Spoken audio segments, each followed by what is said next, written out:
planning, and choreography, and communication, which I was surprised to learn involves listening as well as speaking.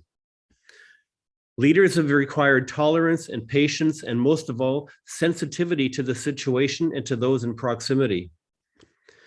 There have been distinct time horizons of the pandemic, the onset of the crisis and sheltering in place, the fear of that, the reopening, which we are cautiously in the middle of, and preparing for post-pandemic. The leadership attributes important now may differ from those that were successful pre-pandemic and what may be required post-pandemic. Consensus views of what constitutes sound leadership have been upended, creating opportunity for some to adapt and new opportunities for others, young leaders, whose skill sets may not have qualified previously. Given the magnitude of the shock and the challenges that the pandemic continues to present, leaders have had to consider and give primacy to the full breadth of their stakeholders' needs as people. Safety and health, including mental health, have been essential, of course, but it has also been important to address higher level needs, such as the need for transparency and honesty, stability, personal connections, self-esteem, growth, personal and professional meaning, and justice, equity, diversity, inclusion in the context of the crisis and afterwards.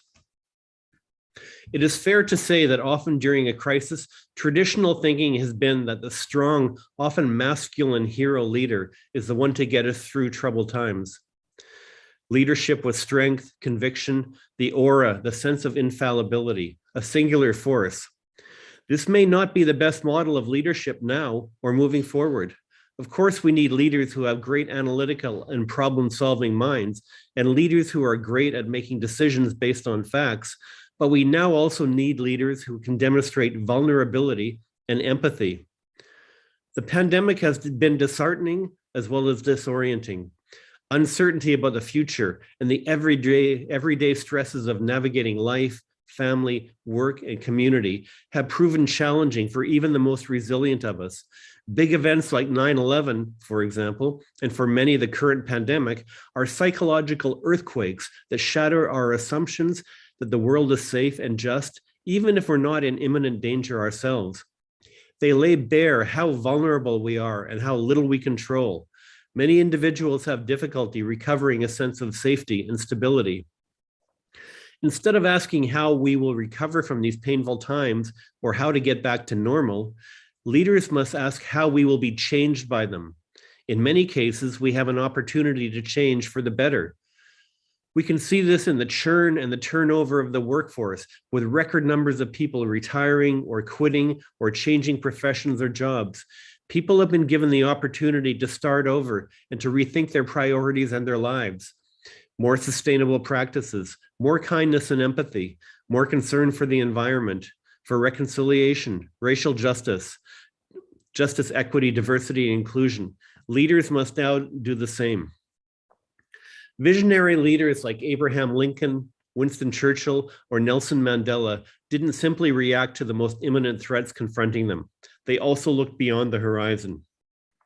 They were guided, and they guided their people in turn by their vision for a better future. After the current challenges had been overcome, they were guided by values. In that sense, we should be looking at what we would like our programs to be in 2025 or 2030 and begin planning for those now. The philosopher Marcus Aurelius wrote, "Never let the future disturb you. You will meet it, if you have to, with the same weapons of reason which today arm you against the present." It is also more than a small aside to observe that of the countries that seem to have gone through the crisis most effectively, most are led by women, and that these leaders seem to combine a science-based approach with a more human and empathetic touch. Examples include Germany under Ms. Merkel, Taiwan under Ms. Tsai, New Zealand under Jacinda Ardern, Iceland under Ms. Jakobsdóttir, Finland, Norway, Denmark, all led by women, all have done a stellar job of navigating through the pandemic. Cautiously, but hopefully, we are now well into a process of reopening that will likely be long and drawn out. As we imagine and begin to work on inventing a future that does not yet exist, Leaders will be wise to mobilize the understanding and sense of purpose of their stakeholders, their students, faculty, and employees as input to their planning process.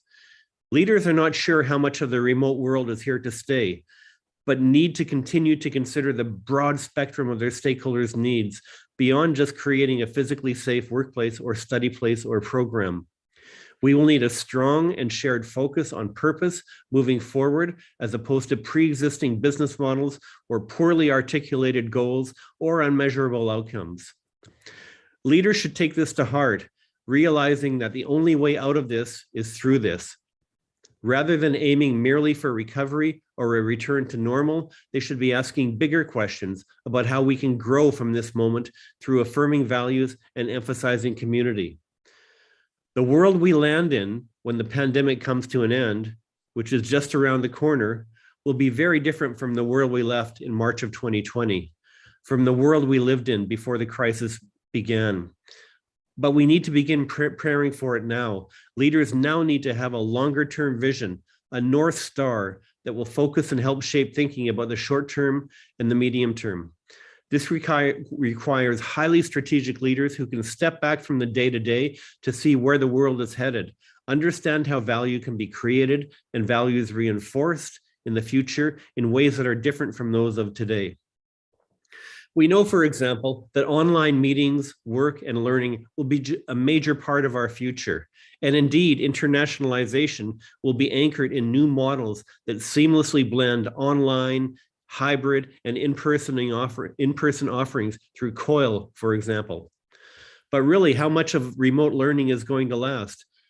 How much of online meetings is going to last when we can begin getting on airplanes again? How much of it is efficacious? Are we measuring it? That online future, already growing before the crisis, went on steroids during COVID and is not going anywhere. We need to imagine what face-to-face, hybrid, and virtual components of our programs might look like in 10 or 20 years and begin planning for those now. When will we be again comfortable with full classrooms and face-to-face meetings, with putting students and faculty and ourselves back onto airplanes? But what about climate action and sustainability? These are at the front of our conversation now.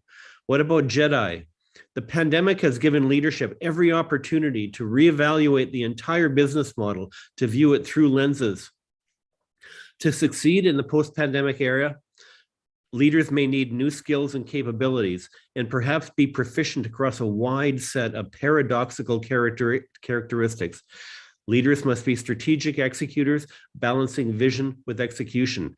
They must be humble, empathetic, consultative. We can use this opportunity to motivate a shared focus on some of the very real values that define internationalization. Values-based leadership and attention to community. Social connection has rarely been more important or more difficult to maintain. We must cultivate a shared sense of purpose with leadership guiding and linking rhetoric to action and budget. Purpose and values may never have been as important as they are today in a world of constant change and multiple disruptions.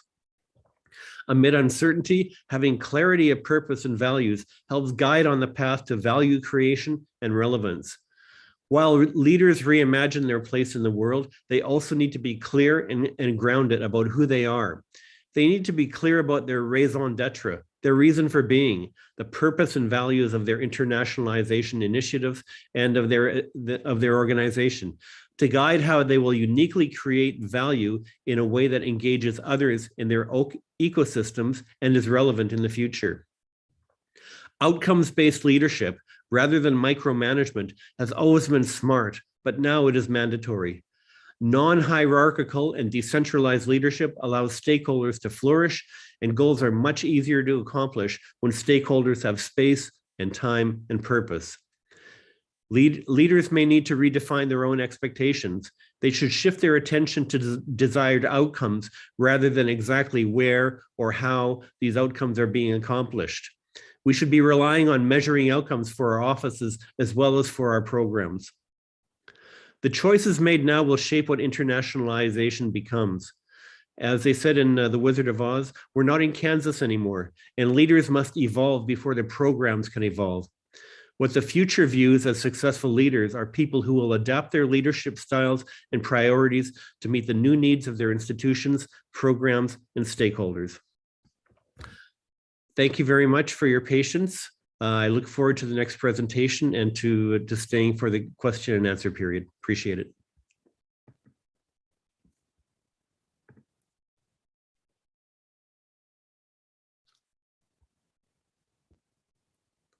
Leadership and management practices and the practical shifts in the pandemic has forced us not only in our institutions, but also in our communities. And dear participants, if you have any questions to Dr. Randall, please send them in the chat box. The Q&A section could be conducted after the next presentation. Distinguished guests, ladies and gentlemen, here we'll listen to a presentation by Dr. Howard Youngs, Senior Lecturer, Educational Leadership, Leader, International School of Education, Auckland University of Technology in Auckland, New Zealand. Dr. Howard Youngs is a Senior Lecturer and a Postgraduate Research Supervisor in Educational Leadership. His teaching workshops, writing, research focus on rethinking leadership so deep transformation occurs and through people so organizations develop. This is especially in the areas of teaching, learning, distributed leadership, resilience, and practices that build collaborative harmony. As a leader in international leadership and teacher development projects, he has had the privilege of spending time in Southeast Asian nations as well as presenting in SEAMEO events. In his leadership workshops, he is currently working alongside participants to help them regrow resilience in their organizations because of the impact the pandemic has on education and well-being. His talk today is about rebuilding resilience and harmony post-pandemic, higher education leadership and management, transformative opportunities. During his presentation, if you have any questions, please send them to us. And now we'll listen to the presentations given by Dr. Howard Youngs. Kia ora koutou and greetings from Auckland, New Zealand. It's a pleasure to be with you again, and I sincerely hope all is well with you wherever you are across Southeast Asia today. In this presentation, I am looking at resilience and also harmony. That's the first part. But then I'm going to use a framework for resilience to shape the rest of the presentation. Now, that's going to be informed by quite a number of international and national studies about the impact of the pandemic has had on higher education. Now, from that, I will finish up with some recommendations and some steps that higher education institutions can consider as steps forward. Let's get underway. So first of all, I just want to recognize that in your nation, in your community, you and also your parents and those who have gone before you, your ancestors, have gone through crises and challenges many times before. And so resilience and harmony is something that you and your families and your communities have had to experience and put into place because of the challenges you faced in the decades that have gone before us. So that is before the COVID-19 pandemic and also the other epidemics that we've had in Southeast Asia prior to that. Now, of course, with COVID-19, I mean, the pandemic very quickly went from a health crisis to also a social crisis and an economic crisis around the world. It has impacted us in so many different ways. So resilience and harmony. We cannot look at one without actually considering the other. And as you can see here, there is a photo of like some flax that has been interweaved together. And do you notice that every strand of that flax is touching each other.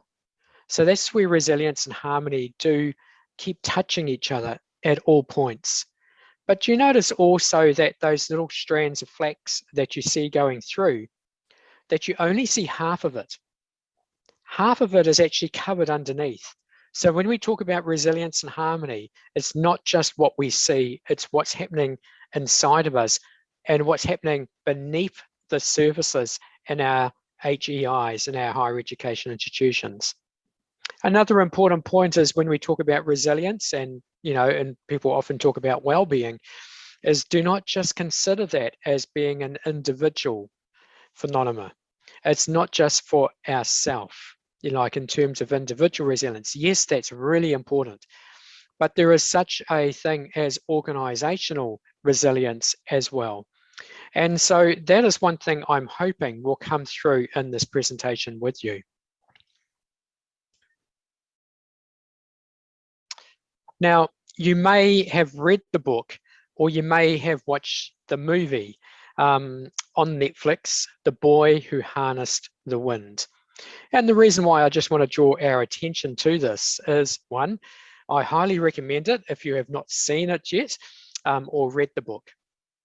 But this depicts a story, a true life story of a community living in crisis. The land was drying up. It was getting so much more challenging to harvest and to grow food and to create any income. And so it was having an impact on this boy's education. His family could no longer afford to pay for him to go to school. And he was expected to work the land as his family and generations before him had always done. Now, in the midst of these very, very tough times, he had an idea. And the idea was something that had never, ever been tried before. That was to use the wind to create energy, which could then pump water. Now, I don't want to go into too many details because I'll spoil the movie or the reading of the book for you. But it is a really good example of where he had to draw on his resilience. And then the community got on behind him. But it was challenging.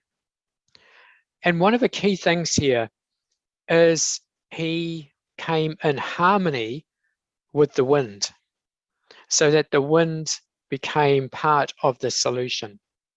And so in any time during or just after a crisis, there is always opportunities for transformation. And I wonder for you and your organization, what opportunities are there before you, irrespective of how challenging and even how tragic these last 2.5 years have been for so many of us around the world.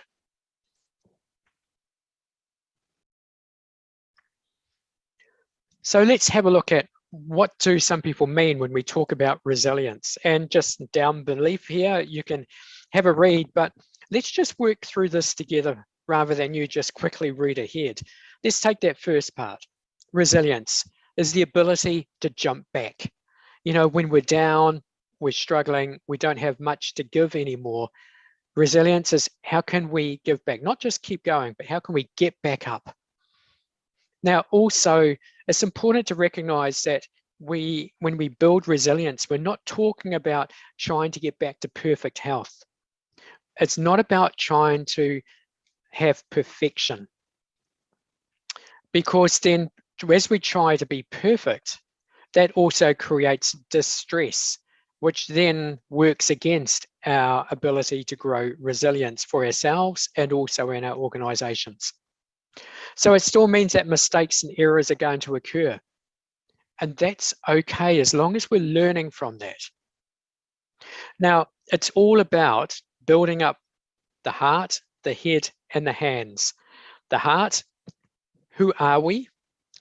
The essence of who I am. The head, my thinking, how I make sense of things. And my hands, my doing, And these three areas need to be in harmony with each other if resilience is really going to grow. Now, the framework I'm going to use throughout the rest of this presentation is down at the bottom of this slide. Let's just have a look to see what it says.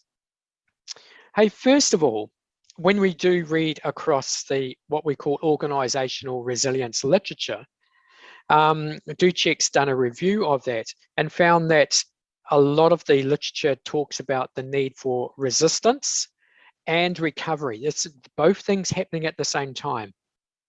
Adaptation and anticipation. Now, you can see how those things need to be working in harmony with each other. But have a look at the 3 bullet points down the bottom here, and this is where it might look a little bit different from what we would expect. The English word proactive is something that we think, would not come first. But proactive is something that we do before an unexpected event like a pandemic. Or maybe it's a monsoon. It's that we are ready for this, so we're being proactive. And concurrent are our practices while we are going through the crisis.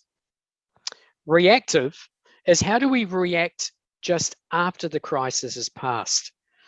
And I think we're gradually coming into that part now. Well, hopefully a lot more in 2022. But this is where we need to learn from our responses, during the pandemic, but also how well prepared were we beforehand. So this is where the reactive part is really starting to take place now and into 2023. So there's my first thing for recommendations about what we should be focusing on. The reflection, the learning, and the change that needs to take place so we're better prepared for the next crisis. Now, that being reactive switches into being proactive again. So once the pandemic is finished, we have to be in that proactive mode of going, if this happened again, how can we actually be better prepared? So then we can experience greater resilience in that concurrent part. So I've got some years down there as well. We're going to use that as a framework now as we look at some of the other points. So here's one way of actually doing it.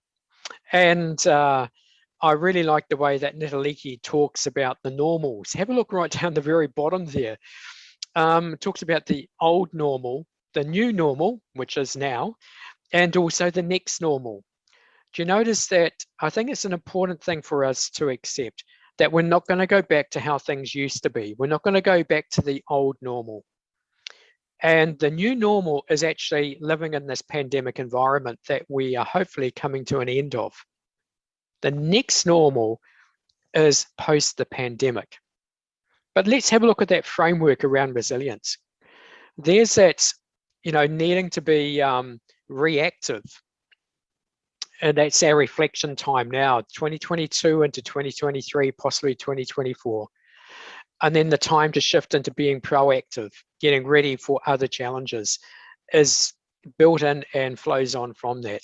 But where we are right now, as we're listening to this presentation, 2022, is concurrent. And as we are still in the midst of this, but we're also needing to be reactive at the same time. So there's a bit of a blend going on for us. Now, what I've been doing recently is looking over quite a bit of material. And you'll notice here is an example, and these are listed at the very end of these PowerPoint slides, where the references are, the DOI numbers are there, so you can click on them and go directly to them, and hopefully you have access. If they're not open access, well, hopefully through your university or your higher education library, you'll be able to locate some of these. But you'll notice some of them are in journal articles, others are reports from different nations, some are global reports as well. So let's have a look to see what we can glean out of this. Now, there's quite a bit to work through here, but let's just start with what is down beneath here in this part. Before 2020, Now, it's acknowledged that higher education institutions were investing quite a lot into blended delivery via online platforms. This is prior to the pandemic. Now, it's important to note that that differed widely from nation to nation and even from higher education institute compared to another one. Not everybody was doing it to the same degree, but there was a general trend there before the pandemic. Now, the other one, just down below, right at the bottom here, is there appeared to be very little risk analysis evident for operating through a pandemic. Now, I know some of the Southeast Asian nations, experienced epidemics in the past, particularly just after 2000. But even there, it seems to be that those nations and also nations around the world, everybody did not do enough to prepare for this pandemic. And so that risk analysis is really important. And so it actually means that there's an opportunity for us to make sure and say, how can we improve in that area? There's a current opportunity for us to prioritize. So let's have a look across this side over here and just start at the top and work our way down. You'll notice I've done the references underneath here. So look, we all accept the change to online learning was so rapid, but here's the key point. Please, when you read about one nation or one higher education institute doing it so well, please don't assume that everybody has done it in the same way and to the same degree as I mentioned before. The variety was huge, and it has been, and there's many documents there to support that. So now it becomes really important going forward that if you read something that went really well in some other higher education places and other nations, do not assume that you could use exactly those exact same practices and put them into your own higher education community. The reason being is because your community might be quite different from the other one where it worked really well. You might have different needs, and that's an important note. Let's work our way down. Now, there have been some positives. There's actually evidence that there's some possible increase in research publications in higher education. There was not so many classes got cancelled as people thought there would be, particularly at the beginning of the pandemic. Also, some people are reporting an improvement of communication from their senior executive teams, from senior management through to the staff and to the students, that some higher education institutes have learned how to improve their communication to their community. Another area of quite a lot of growth has been increased pastoral support for students, whether they're PhD students right through to someone just starting, like a bachelor's degree or diploma. Now, that pastoral care support for students has come at a cost because that has impacted academic and also professional staff's workloads.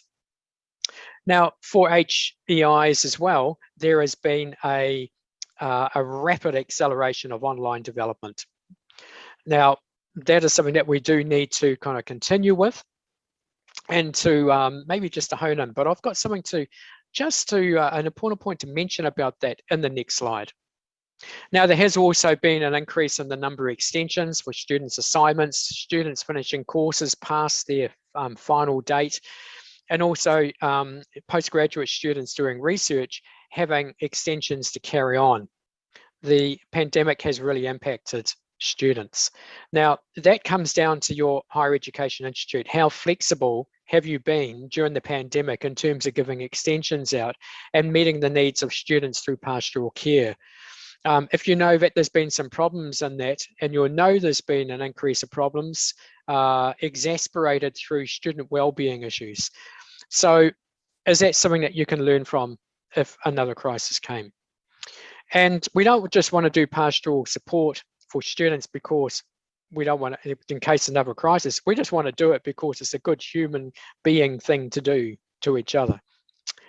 One of the key issues that has come through, and have a look just down the bottom here, that students who are already disadvantaged learners e.g. for minority groups. In some places, it's been women because they've had extra responsibilities to pick up, people with language barriers, and people in rural areas, and also students who do not have access to high-speed broadband, or even students who don't have the technological tools available for them, because they just, one, they can't afford it, and secondly, the actual provision of being able to access things online is not so available to them. Now, what the pandemic has done, it's widened those gaps of inequity, and that's a huge issue for us. The pandemic has not created these issues, it's added to them and revealed them even more. So we now have a lot of students, they have more and have been able to do pretty much okay during the pandemic, but our students who don't have much have really struggled. Now, it's really important that we acknowledge that and we look to see if we can narrow those gaps. And linked to that, there has been a lot of student wellbeing issues. Students have lost jobs. Some have, there's evidence here of them being depressed. I mentioned there's technical barriers, but also the way that some of our courses have been delivered, it's just been boring.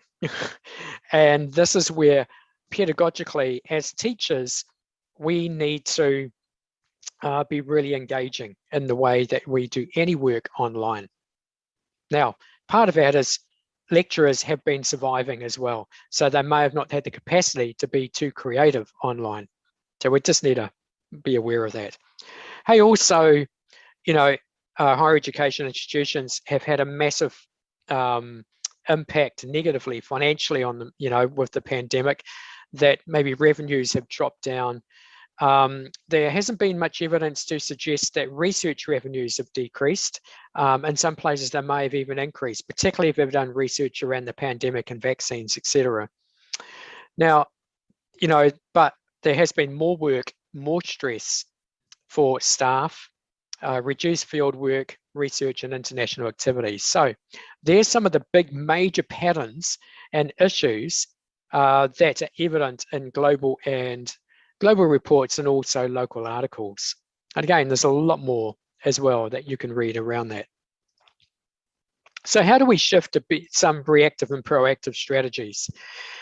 I just want to, if there's one word I want you to think about, is this here: reverse planning.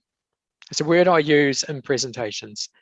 Now, reverse planning is not something that we usually do. When you think about planning, we think about doing more and improving things. And so we do these plans and have new projects, new initiatives, and we'll say it's got this budget and these people are responsible and it has to be done in this time. But have you ever seen a plan where there's a line that says, this is what we're going to do less of, and there's some people responsible for finding ways to do less, and there's maybe even a budget to pay for those people to find out what we can do less? We have to be able to do reverse planning as well as our improvement planning. Otherwise, we are not going to improve resilience and well-being. Now, another thing is, and this is the other second key part I hope you take away from this, when you are making decisions about what to do in the near future or for this year, please make sure that you also ask this question: what is the problem? And not just what is the problem, but how complex is it? If it's not a complex problem, you don't need a complex solution. But if it's a complex problem, you do not want to have a simple solution for it. Remember, it might take quite a while and it might have different layers to the problem. So be careful. Now, part of that is, remember, we really haven't been doing true online education, particularly in 2020 and into 2021. We were actually doing emergency response teaching because we never had time to actually plan the curriculum and plan the pedagogy for online delivery. So you've got to separate out emergency response teaching, online education, and blended delivery, which also has face-to-face. Now, that has to be split apart in terms of how is our pedagogy different, our curriculum design, our learning management system usage, learning support, and pastoral care. Now, please, one of the things that came through in a couple of reports was just because you have a learning management system, like Google Classroom, for instance, does not mean that staff have the expertise to be able to effectively create learning opportunities online for students. Just because you can use an LMS does not mean that you're a good teacher online. It comes back down to pedagogy and thinking about the scaffolding and creating opportunities for learning. So, some other key parts in here. Let's have a look down the bottom here. Critically analyze where inequity exists and work to lessen this in your communities, but also particularly in your student body, and where it exists within your staff. That risk and crisis internal analysis, I've spoken about that before. That wasn't done prior to this pandemic. We need to be doing that. Further down, just down below us here, learning and adapt from recent innovations within your HEI. Now, one of the key things there, folks, is what new stuff has happened, what good things have happened, but some of that's going to be hidden. So please don't rush ahead.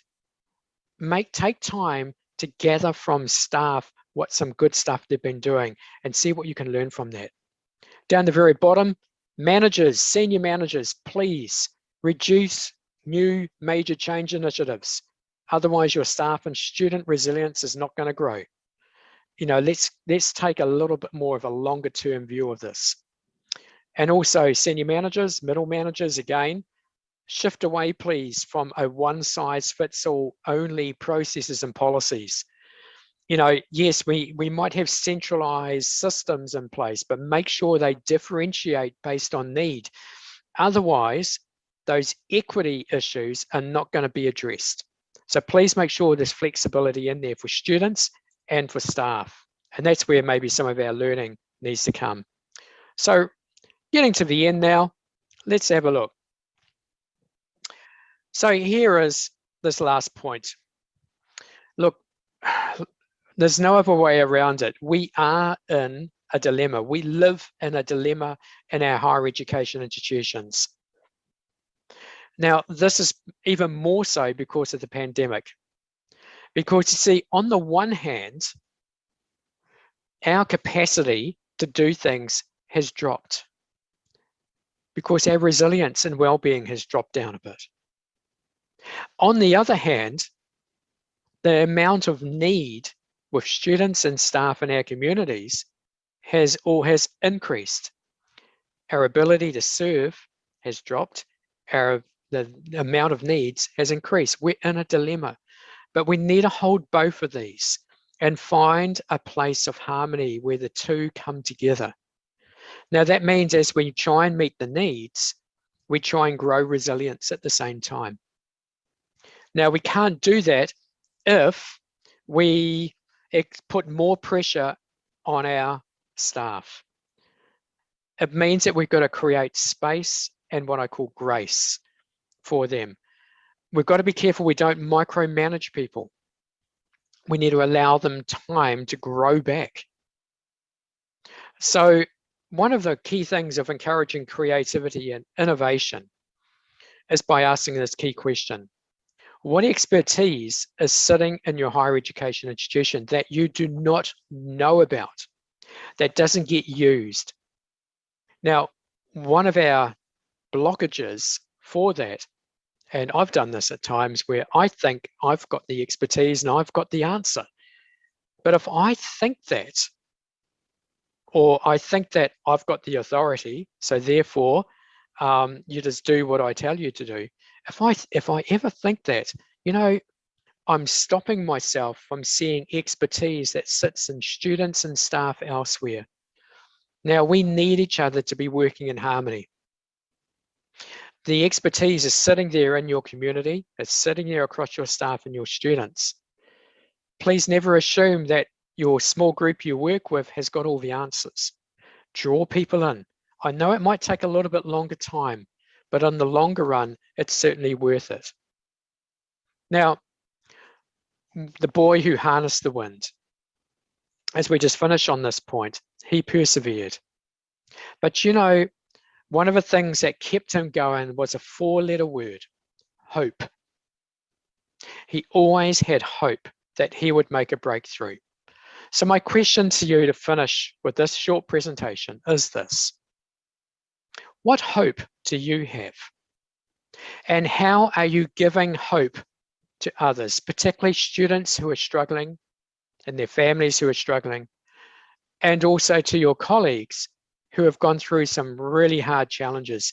How are you also helping to create what we call a culture of hope for those around you? So here on this part here, you'll see there's the references that I've referred to. Yes, you can feel free to click on those links, as I said earlier. The two that are down the bottom there that I've put together, if you wish to have a copy of those, SEAMEO Retrack have the one, my 2021 paper there, so they might be able to make that available to you.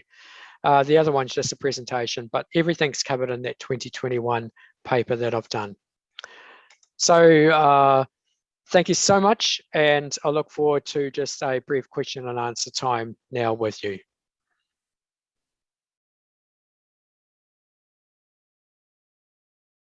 Very much, Dr. Howard Young, for sharing your wonderful ideas about internationalization as well as rebuilding resilience and harmony in the post-pandemic. As Dr. Howard Young is currently experiencing unexpected health problems, he sincerely apologizes for not being able to be with us in the Q&A session. So all the questions to him will be collected, and our team will pass the questions to him so that he can answer for all of your questions by email. And with his approval, we will send you the presentation slides of him after the seminar as for your reference. So now we will have a Q&A section with Dr. Randall Martin and dear participants joining both on Zoom and YouTube. If you have any questions, please send them in the chat box. And now I share my screen so that Dr. Randall can see the questions.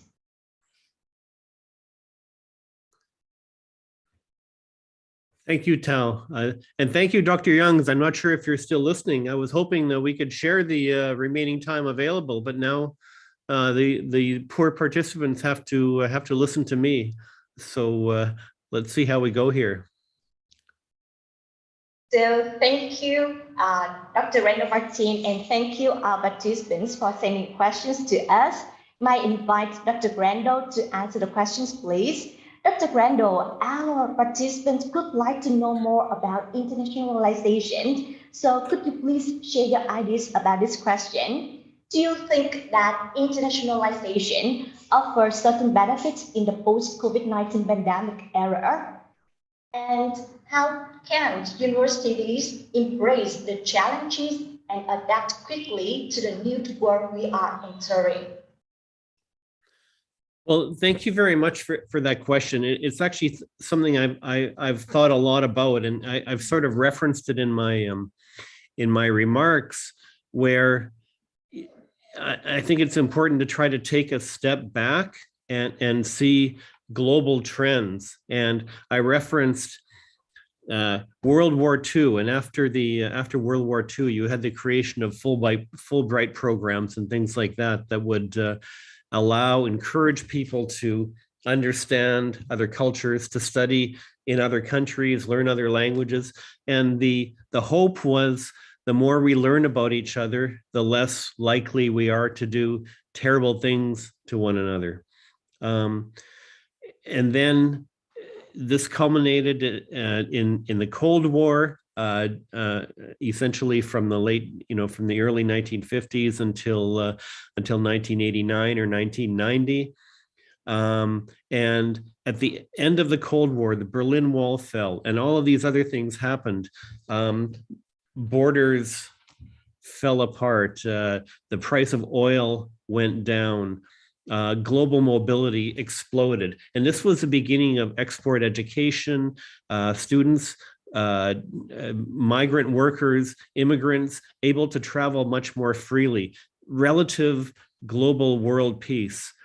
And people are talking a lot right now about the Cold War, and is the Cold War over because of what's happening in the Ukraine and Russia. And even before the pandemic, it looked like this sort of global, wonderful period of liberalization was coming to an end, where there was more of a focus on regional mobility than international mobility. And on the economy side, supply chains were retracting. People had issues with some of the great geopolitical powers. And I do believe, as coming from North America, that this Cold War peace, the 1990s and the 2000s, was squandered. So much could have been done, and instead there was a war that started in Iraq and other things that were counterproductive. And all of this has culminated in the pandemic, where everybody became very introspective, and Donald Trump and America First, let's put up borders. So the end of sort of an integrated global economy, the end of integrated people movement, and everything was sort of more introspective and looking inwards.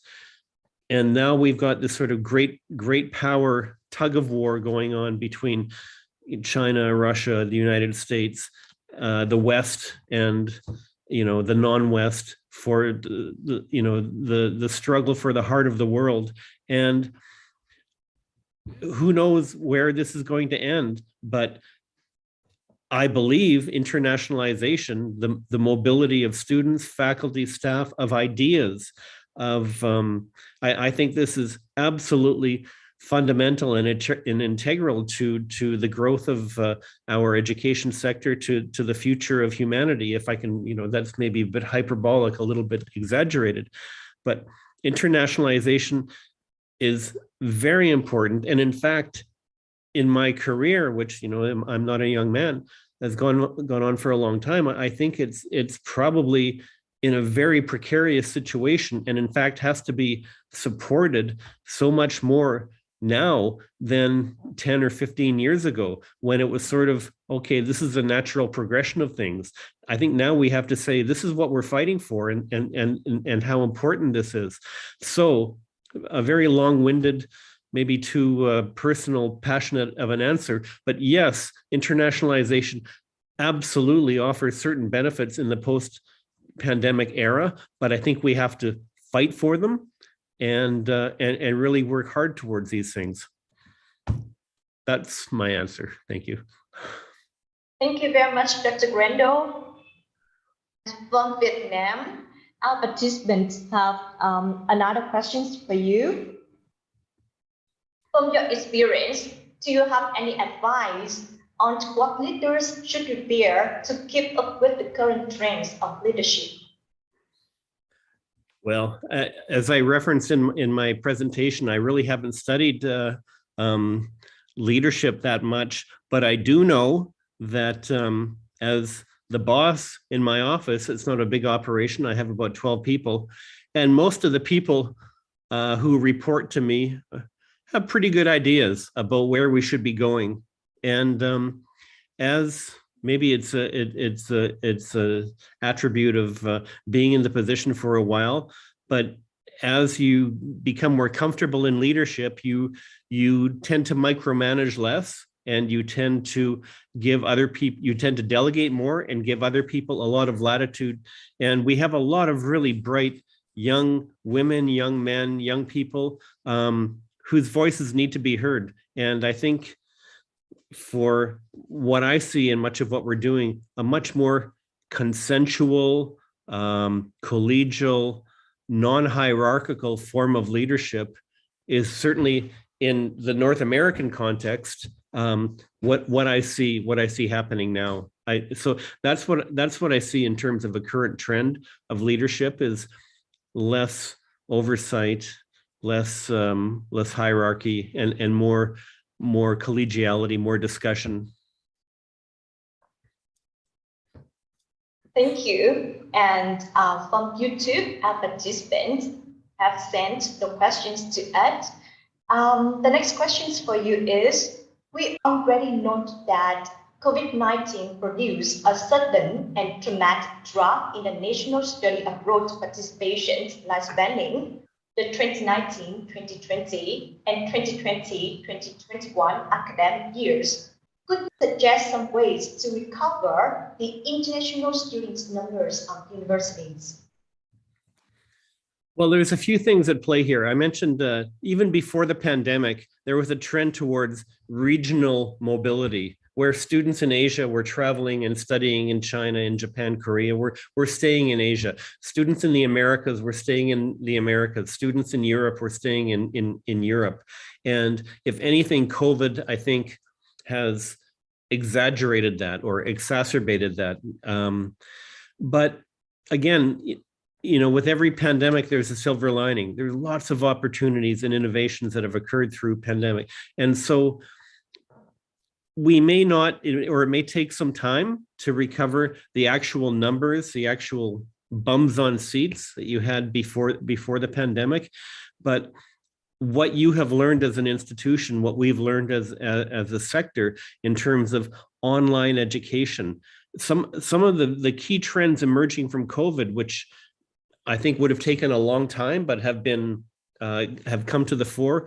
COIL, the collaborative online international or interactive learning, where you get institutions from more than 2, 3, or 4 countries. You come up with a joint curriculum, and you can teach that completely online. So your faculty collaborate to create a course, your students collaborate as they take the course, and it's a very innovative online international platform. And now, as we begin to think about coming out of COVID, COIL is emerging as something. Okay, we can do COIL as hybrid also. You can do the first 3/4 of the course in Canada, and then in the Philippines, and then in Brunei, and then in Vietnam. You can move around and have shorter periods of face-to-face engagement with faculty, with students, and that absolutely is international engagement. The pandemic has changed, I think, concepts of what we call residency. Before, you had a traditional university, you would have to go there for 4 years and then you got a degree. Now, because of COIL, okay, I don't necessarily have to be in the classroom in Vancouver to do my whole degree. Another thing coming out of this is micro-credentials, and very, very sort of labor market oriented. But instead of doing a 3-credit course on something, you do a 1-credit course. It might only be 15 or 20 hours, but you're specializing in something very, very practical, down to earth, and with the blessing, with the authorship of industry. And so in my experience, you would need 120 credits for a degree, for a bachelor's degree. And those were usually 3 or 4 credit courses. So you might need 30 or 40 courses. Now, maybe you need 120 or 130 courses to get a micro credential or get a degree, but you can get those from different institutions, from different industries, from different sectors. And these will be not only accepted, but in fact embraced and often written by industry. So this idea of not being tied to an institution through COIL, through micro-credentials. And the last one is work-integrated learning, or WIL, the co-op education, internships, apprenticeships, this engagement with industry, domestic or international. And again, so much of what you're doing can be outside of the classroom. And so I think some of the big trends coming out of COVID are going to lead people away from the idea of a traditional bricks and mortar place where you study everything. And so how do you translate that into getting more international bums on your seats, more international students in your campuses? It'll be different. It's not going to be the same. We don't know what it's going to look like yet, but we can think about opportunities, we can think about possibilities, and we can begin to plan for them. And revenue should never have been the primary motivation for international education, but there are revenue streams involved there as well. Yeah. So those are just some of my ideas. I don't think there's a right answer on this yet. I think this is a work in progress. We're not out of the pandemic, as Dr. Young suggested, but we can see the end of the tunnel, and we need to begin thinking about it. Thank you very much. Thank you very much, Dr. Brenda Martin, for being with us and your sharing as well as your answers. We note that it's quite late in Canada, so thank you again for spending time with us. Thank you for your support. So right now, this is the end of the first Q&A session. We will have a 15-minute break before moving on to the next section. After the short break, we will continue with the presentations of Associate Professor Dr. Maitri Imprasida, Vice President for Education and Academic Services from Khon Kaen University in Thailand, and Dr. Joyce Teo Sinyan from University Brunei Darussalam.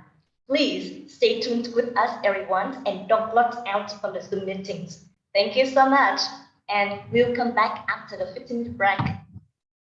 Thank you. Come on. Thank you.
Distinguished guests, ladies and gentlemen, welcome back to the regional seminar on innovation in higher education, leadership and management, trends and insights in leading institutions in the post-pandemic.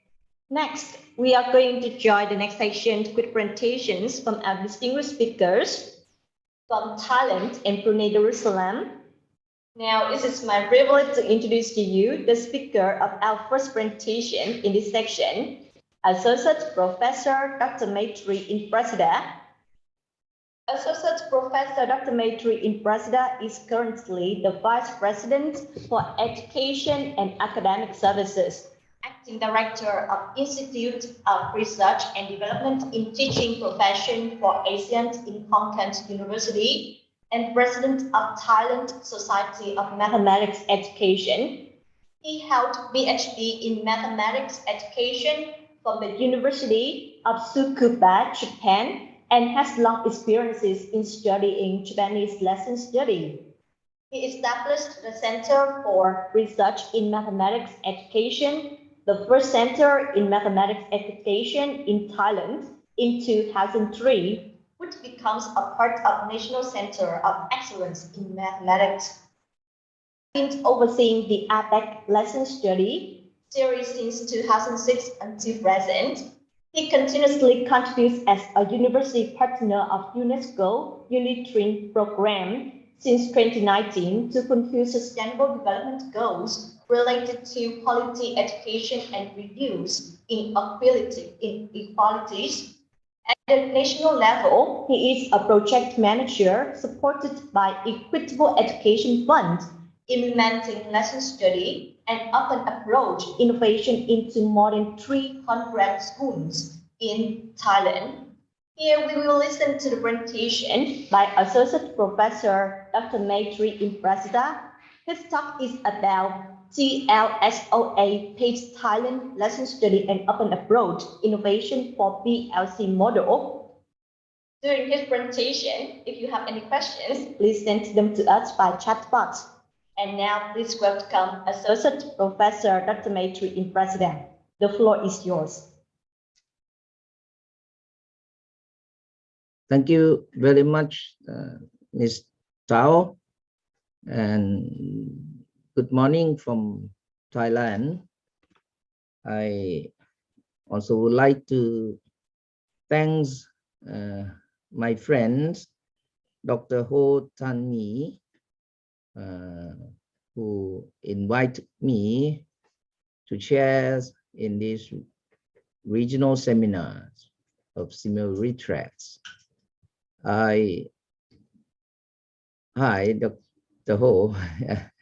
I still remember when I was invited to join the SEAMEO retracts in Yangon in 2015, and I would like also to congratulate for the 25 years of SEAMEO retracts.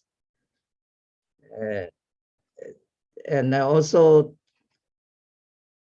thanks Dr. Ho Tan Mi to invite me to share in the titles of innovation in higher education leadership. Even I'm not an expert in the leadership fields, but I will share my experience. I have been engaging during the last 20 years. I think I touch the fields of leaderships because I create some innovations in teachings and learnings in the fields of teacher education in Thailand. As of my background, I was study in Japan for 10 years as Staus as it mentions, and still working with our friends and colleagues in Japan for another 20 years. And I've been sharing my experience in APEX lesson study for more than 16 years, since 2006 until now. I think the subtitles of the talks, which focus on trends and insights in leadership, in leading institutions in the post-pandemics. From my point of view, I think we would thank the coronavirus 19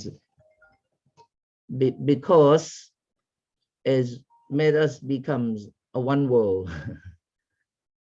The world with empathies and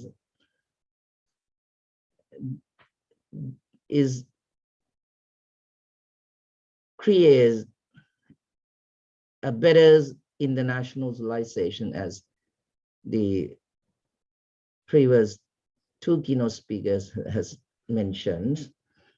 I think when we focus on innovations, we need to create trends, and to make or to create trend it would take us a long journeys. In my experience, I introduced some innovation lesson study and open approach from Japan, and put a lot of efforts to transform these two innovations in Thailand during the last 22 years. And that's made us being aware of a sense of leadership in this area. Even as I says, I'm not an expert in leadership fields.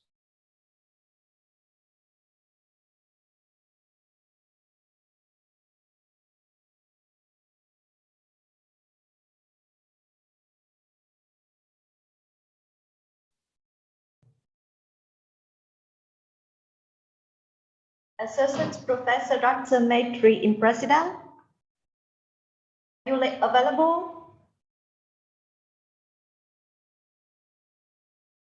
So dear participants, maybe Associate Professor Dr. Maitri Imprasida is experiencing some technical problems. So please wait 1 minute for us to contact with him. Otherwise, we will continue with the next presentation, and then while we are contacting with Associate Professor Dr. Maitri Imprasida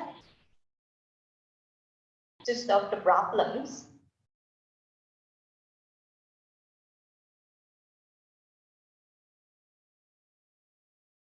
So right now, to continue our session, may I invite Dr. Joyce Theo Sin Yang, Assistant Vice Chancellor, Vice President of Global Affairs, University Brunei Darussalam in Brunei Darussalam.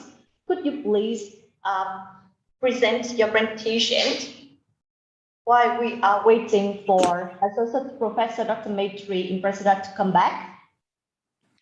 Thank you, Ms. Tao. I will be pulling in the file for a while, if you don't mind. Thank you so much. And now please allow me to introduce Dr. Joyce Theo Sin Yang. She is the Assistant Vice Chancellor and Vice President of Global Affairs at University Brunei Darussalam since March 2014. Her office oversees the international relations, internationalization, development, and international activities of the universities. Also includes mobility, short-term programs, as well as the international partnership. Dr. Theo joined University of Brunei Darussalam in 1996 and has worked with University of Brunei Darussalam for 26 years. Her reverse appointments at the university include the Dean of School of Business and Economics, Director of International Office, as well as the Director of the Institute of Policy Studies. She has also held the role of Enrolled Coordinator of APEC Study Center at University Brunei Darussalam, besides serving the advisory role as well as the project lead on several international projects involving economics and econometrics. At the moment, she is also one of the Competition Commission members of Competition Commission Brunei Darussalam at the national level. She received her PhD Economics from the University of Queensland, where she majored in labor economics and econometrics. She is a regular invited speaker by overseas universities and international institutions on topics related to internationalization, international trade, and skills foresighting. Today, Dr. Joyce Telt will present the presentation about the new normal in the internationalization of education. Now, please welcome Dr. Joyce. Thank you, Ms. Tao. I will quickly pull out the file.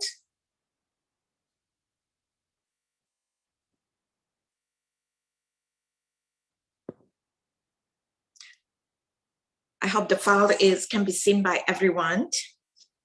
Yes. Good morning and salam sejahtera to Dr. Hotan, the Director of SEAMEO Retrack. Good morning as well to officers and team at SEAMEO Retrack, especially for Ms. Tao, who has been spending the time to contact us in the past 2 weeks. Friends and participants of this Zoom meeting, as well as at the YouTube, thank you for joining us at this morning webinar. I'm pleased to share my presentations on the new normal of internationalization in education. And at the end, after my presentation, I'll be quite pleased to take few questions during the Q&A as well.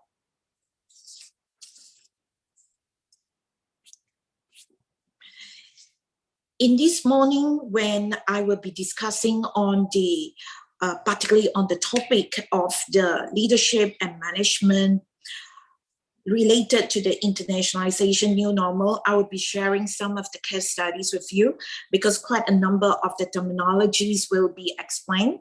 So I will begin by sharing with you some of the quick background, quick facts on UBD or University Brunei Darussalam.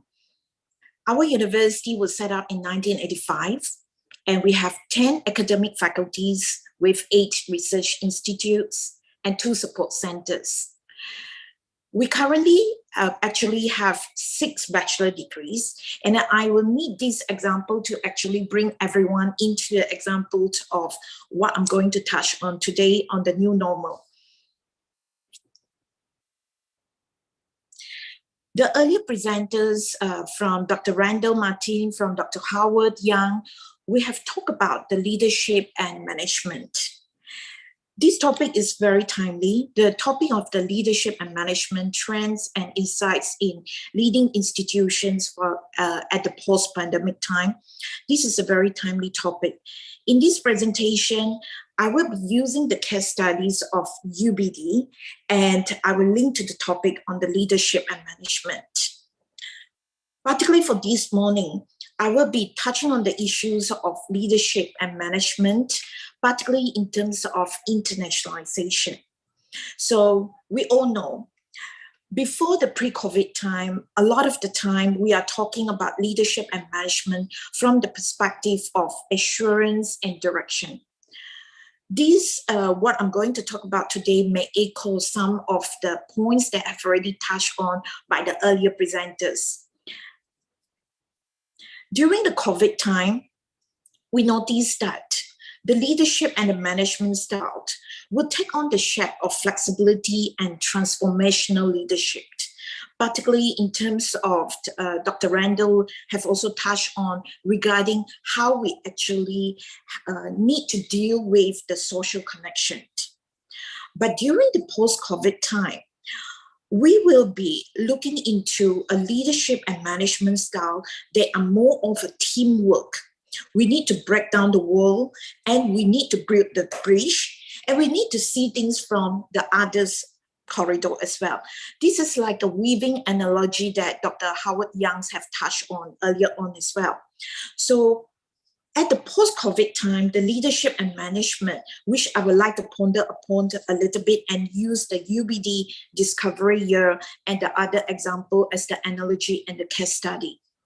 So what do I mean by the post-COVID leadership and management style that take on more of a break down the wall, build the bridge, and see from the other's corridor? Because usually in the leadership, we read in many of the literature, we are talking about each of us are at a different corridor, and we are not at the similar heights or similar corridor. But then at the post-COVID time, these normal will be able to apply, or rather specifically, these will be less applicable, because at the post-COVID time, the teamwork, the leadership, and the management style will no more be looking at each other corridor. We should be able to look into different perspectives of issue, particularly I'm referring to internationalization. We should be able to look into the different internationalization issue from not from respective corridor, but from each other corridor. So I put it in this quote unquote, we have to see things from other corridor, because definitely the leadership and management styles at the post-COVID will no more be business as usual. So I'm going to use these UBD case studies. So I'm going to work with you probably in the next 2 minutes on some of the terminology. Then we will come to touching the important essence of today's topic. So I'll bring you to talk about the Gen Next Discovery Year. In UBD, our undergraduate programs are a 4 years program. And in this 4 years program, during the third year is what we call the Discovery Year. During the Discovery Year, we send out 100% of the students outside of the university pre-COVID time. And of course, we have to stop for 2 years during the COVID time. And we have slowly, gradually resumed this Discovery Year that we are sending students out. So just now we send 100% of the students out of the university, and about 75 to 80% of them we sent out of the country as well. So what do they do during the Discovery Year? They do the study abroad, internship, incubation, community outreach program. So why I use this as a case study? Because since March 2020, all of us will know that mobility is badly hit by the COVID. So I would like to share the examples of how UBD cope with this, and how these looking at the different, looking from the corridor of each other and able to work in teamwork. So I'm going to apply these leadership and management styles into the analogy here.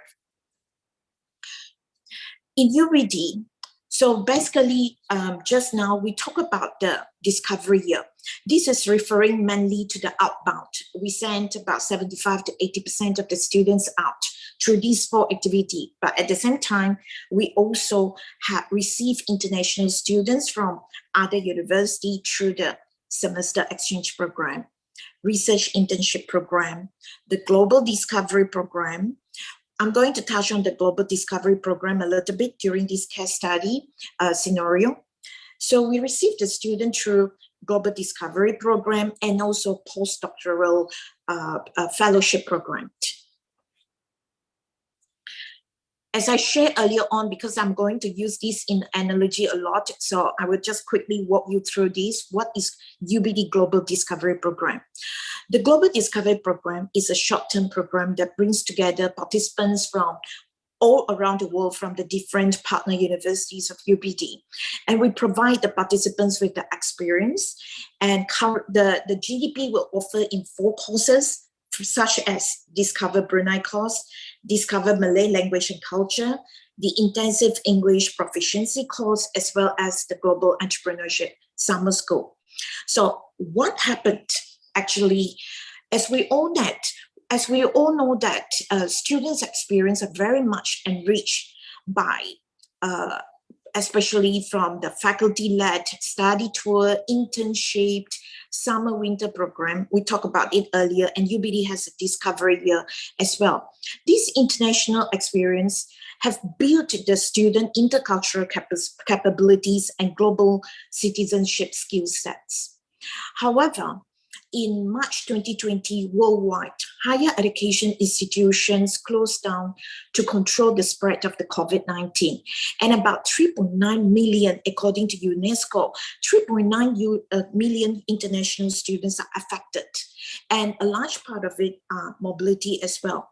So how is leadership and management decision come in to play a very key important role to push the internationalization, to make sure mobility still go on, but not business as usual. So how is the UBD experience? UBD basically, during the first wave, which was March 2020, we did not close down the campus. The reason because UBD has been practicing lifelong learning concept for a long time. One of the lifelong learning concept which we started in 2012, it was the Global Classroom Project. The Global Classroom Project, which we started, this is just one. Every faculties have their own different examples of lifelong learning. I just take the Global Classroom as an example, where our PAPRSB, Institute of Health Sciences, they offer a video conferencing link in public health, where each university come together to teach the student. So because of this lifelong learning concept, and because of the Global Classroom, UBD did not close during the first wave, second wave, and the third wave of the pandemic. Instead, what we did was we basically just convert them into online learning campus. So what is interesting would be, because all the while we have the online learning going on and embedded in the lifelong learning, and you see one of it is the Global Classroom. We have these implemented for a long time, more strategically from the 2012 onwards. So what happened is, under 3 days in March 2020, we completely overhauled the campus into an online learning campus. And programs such as Global Discovery Program, we converted it into an e-Global Discovery Program. So what we had at that time, that we did not close the campus, we basically quickly changed it into a virtual forum, Global Discovery Program into an e-Global Discovery Program. And we have several Zoom and Microsoft Teams collaborative programs. It's many of these programs going on during that period of the past 2 years. And this basically is what normally we call the new normal, the short-term solution for the internationalization at home. However, internationalization, as many of our students, we carried out a study. Many of our students still enroll in this online learning, and they still actively participate in the virtual forum because they still want to experience the internationalization despite at home. But we all know that, and this is the part where the leadership and management style that I briefly talked about just now came about. It is very important during the COVID time, we have to keep to very flexible and transformative leadership. And also very important that we need to develop a long-term new normal solution as well. The strategy will be different. The internationalization at home can be a strategy for the short term, where students can still experience internationalization where they don't travel, but still very much that we talk on the skills just now. The students want the global citizenship skills. The students want to experience the international culturalness in the program. So it's still very important that in the long term, our strategy, we still need to send them out of the university. And this is the part that we talk about the leadership and management just now, the skill, the style. So post-COVID, the teamwork break down the wall, build the bridge, and basically seeing from each other corridor. This is a very important leadership and management. We are able to convert our program, not only from the physical program into online program, such as this program that I've shown you. There are many of such programs, but I'm just picking some of these to show the audience and the participants today. Where we touch on various topics, and we had several virtual forum and collaborative program with our partner universities. These are the new normal short-term programs that the students will be able to experience internationalization at home. But as I touched on just now 5 minutes ago or 3 minutes ago, the internationalization at home will be good, but it will not be reaping the entire effective student objective, because of they still need that global citizenship skill. They still want to experience that international cultureness of the program. So what UBD has done quickly through the teamwork and also with the support from the partner universities as well as, we quickly converted when the situation allowed, especially from November of 2021 onwards.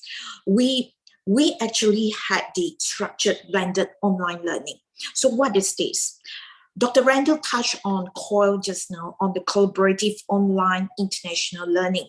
So what UBD has done would be, we convert the COIL into the global COIL. We collaborate with many partner universities into not just online courses, but online courses that we co-create with them. So their students, our students are taking together. So that was the short-term solution that we try to make sure that their student and our students are able to still feel the internationalization at home. So that's the part one. But what we are proposing at UBD, the new normal long-term, is the global COIL, where the part two will be the in-person exchanges when the condition allowed, when situation is more permissible and easier for students to travel. So we actually plan this hybrid approach.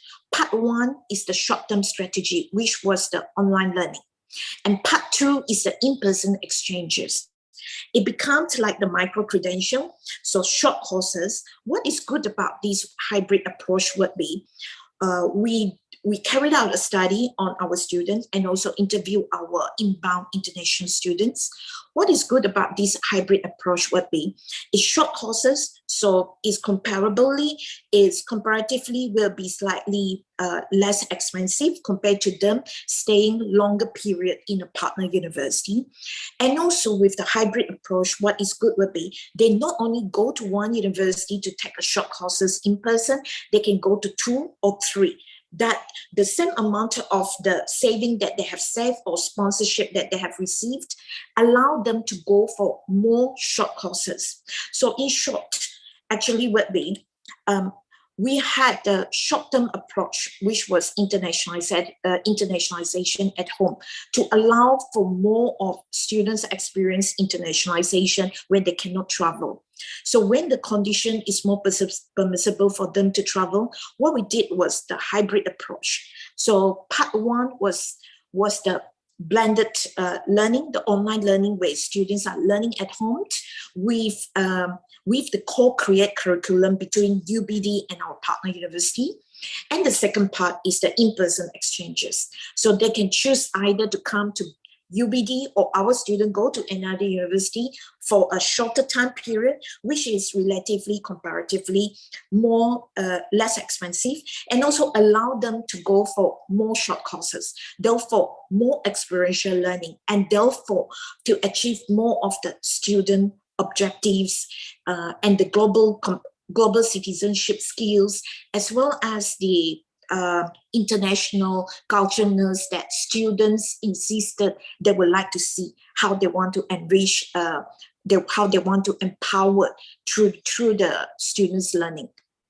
So I tried a while ago. I couldn't play this video, unfortunately. However, it doesn't matter. The reason I wanted to play the video earlier on was what I want to share would be one of the co-create curriculum that we have. The global core is we co-create with another partner university with the part 1.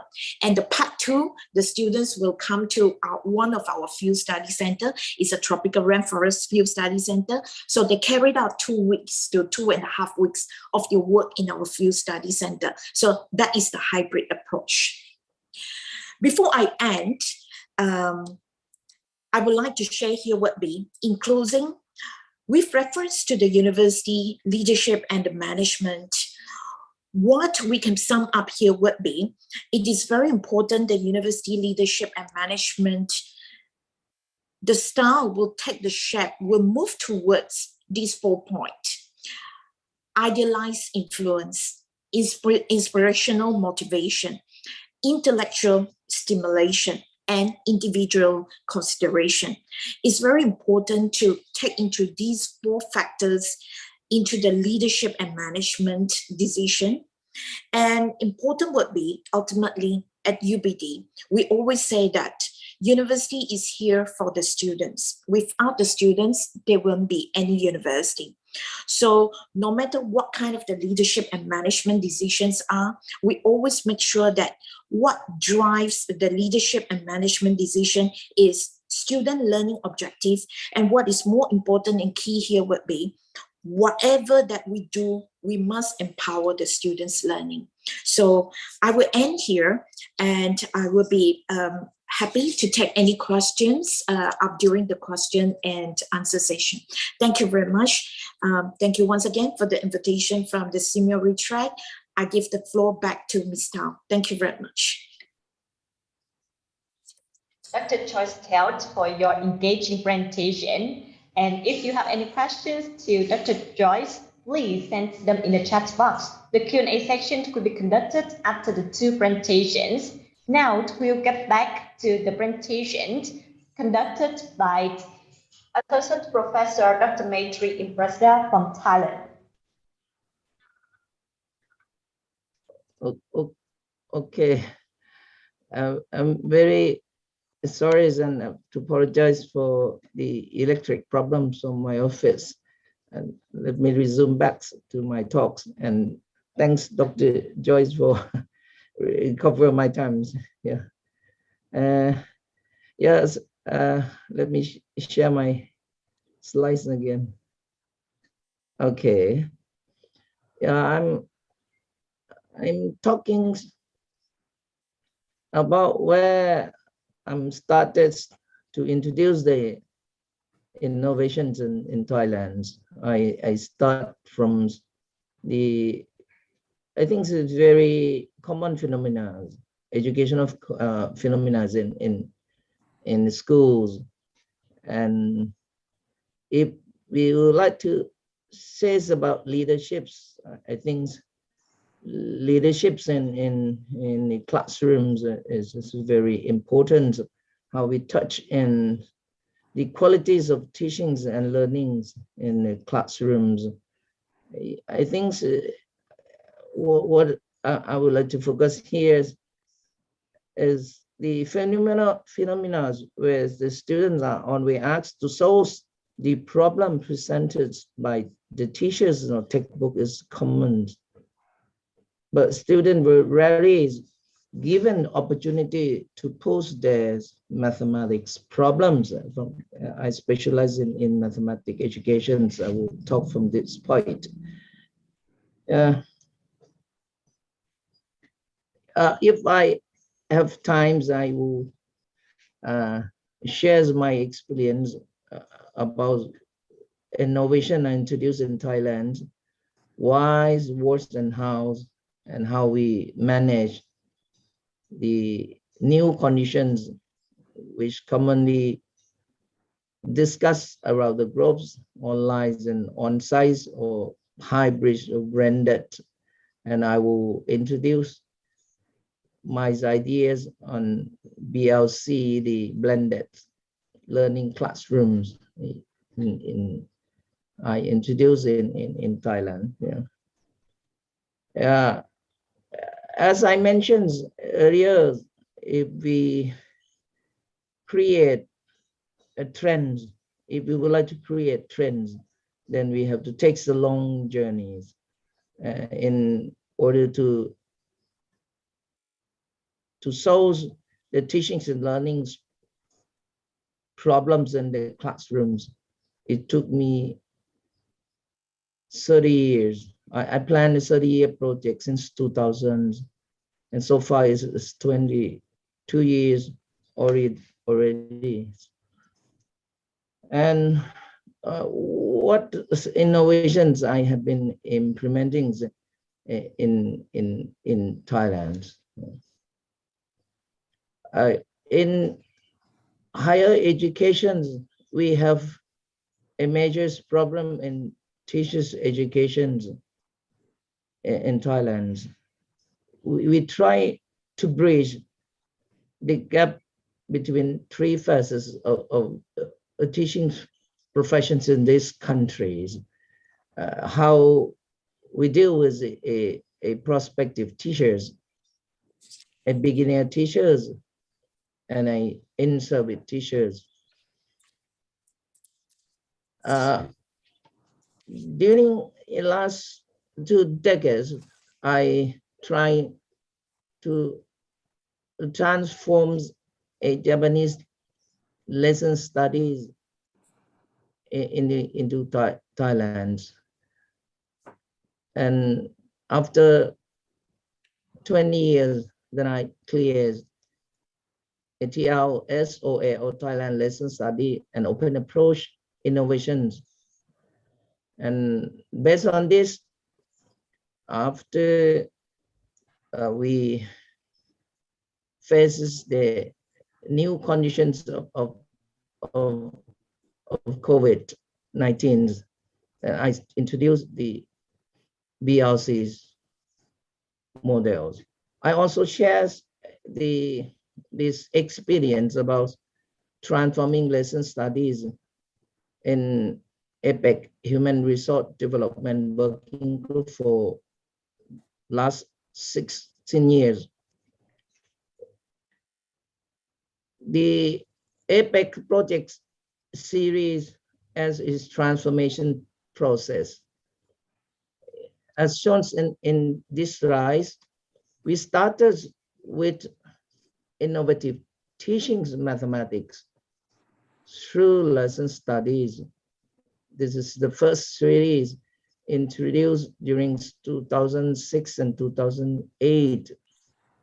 Then we move forward how we implement these innovative teachings in the classrooms through developing the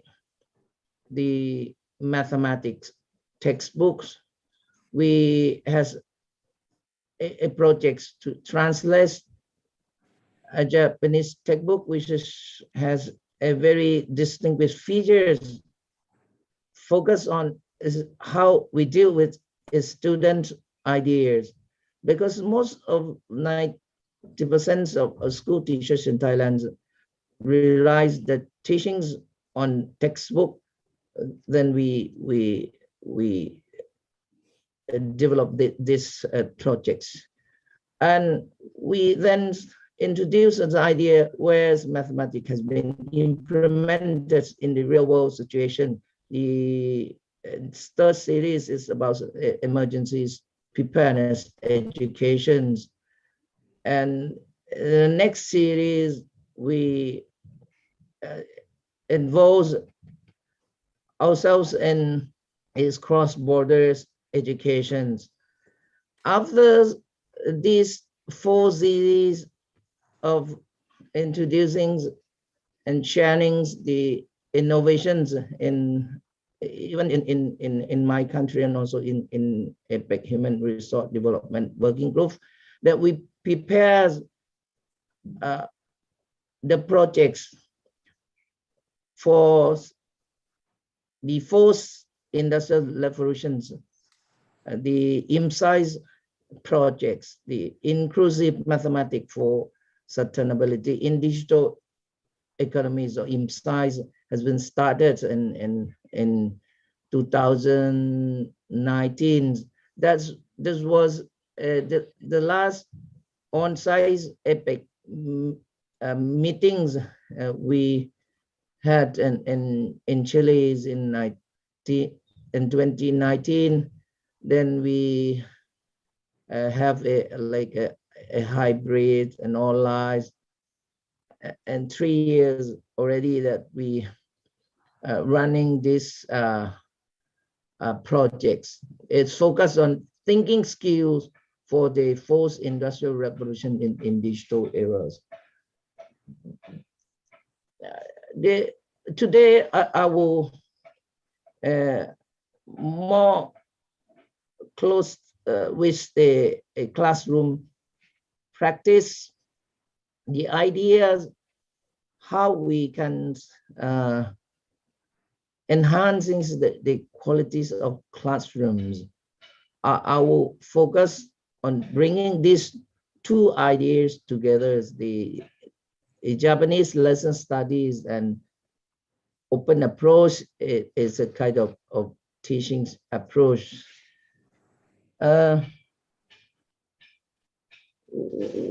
Where should we focus?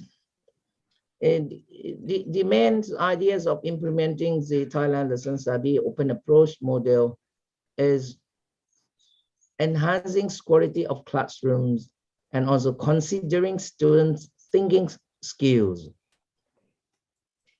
So where we should focus on?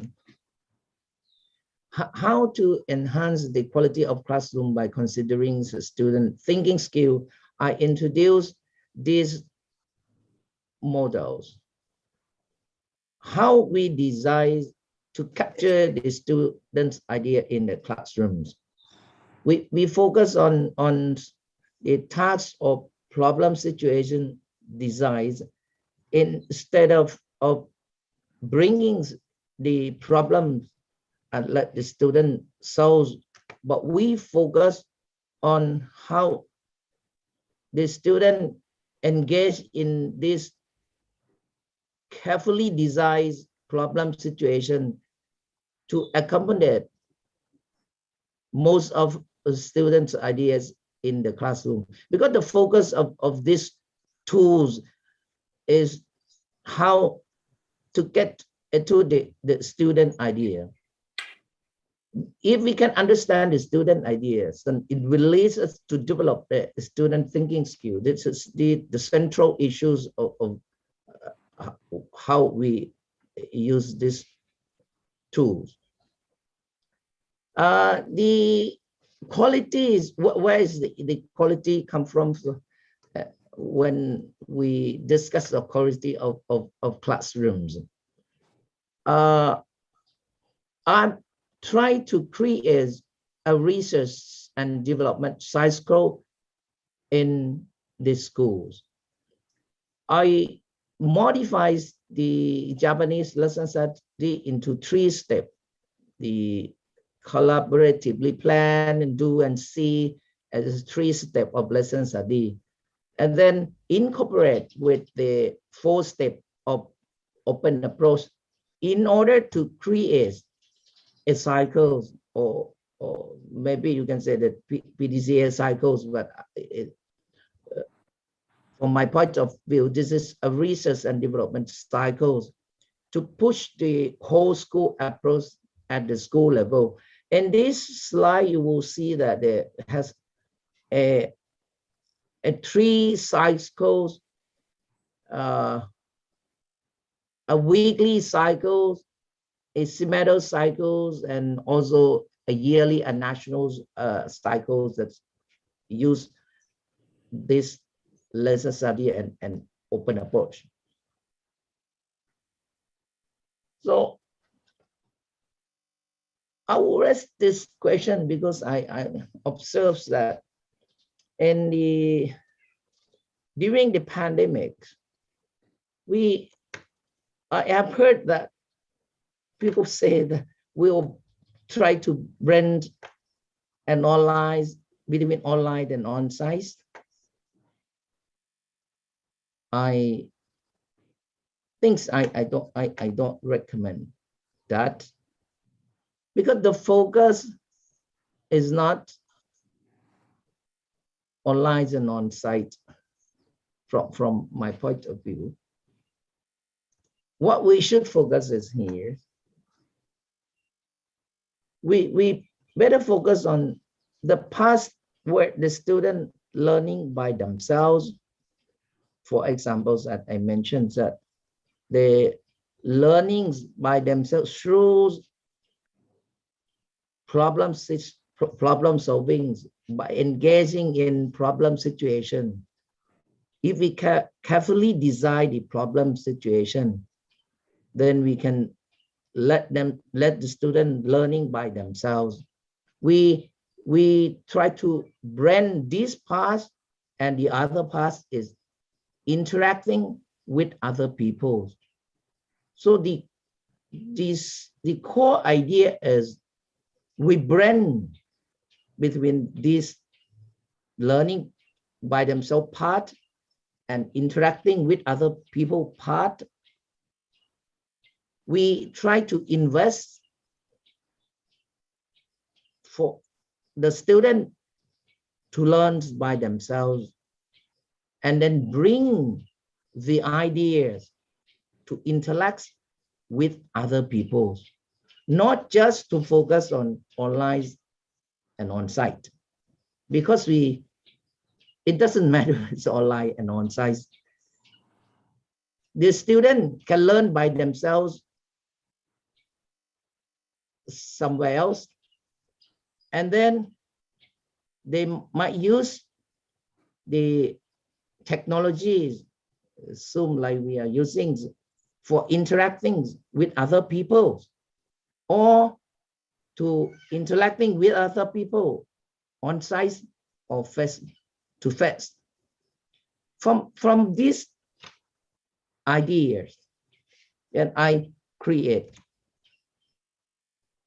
a model, a blended learning classroom model, to blend between the student learning themselves part and the interacting part, and as shown in this slide. You see, the component of the blended learning classroom is the on-demand part, the on-demand classroom ODC part.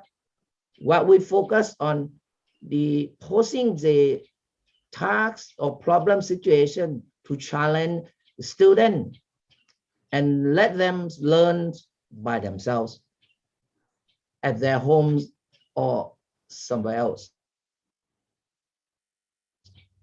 This is the first component of BLC. Then after they solve the problem, the important is they have to bring their own ideas with some evidence to share with other people. This brings them to the other two components of the BLC, the VLC or virtual live classroom, as we have been doing now, and the face-to-face classroom if the pandemic's gone.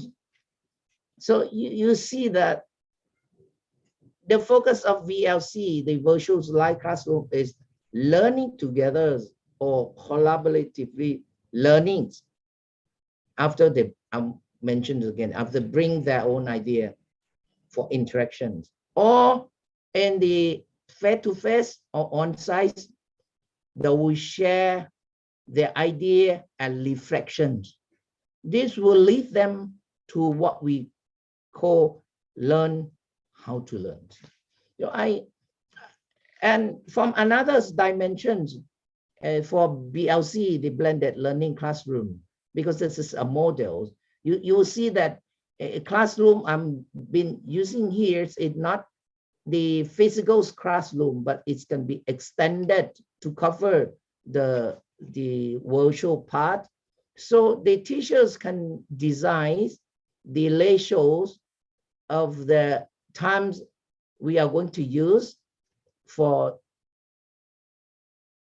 this blended learning classroom. We can increase the times for ODC, the on-demand classroom for student solves their own problem, like 50%, and the others 50% for sharing or interacting with other people in virtual or even a face-to-face classroom.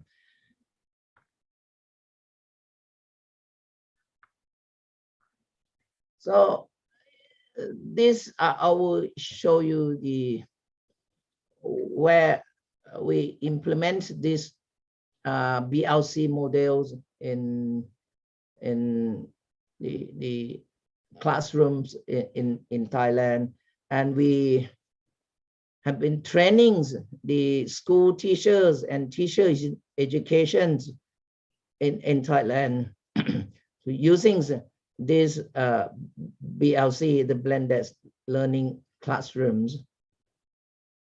You see that we plan or design the problem situations or tasks together. We can use or even online or on-site up to the situations. And we implement in the classroom through, this is the scenarios of virtual classrooms. During the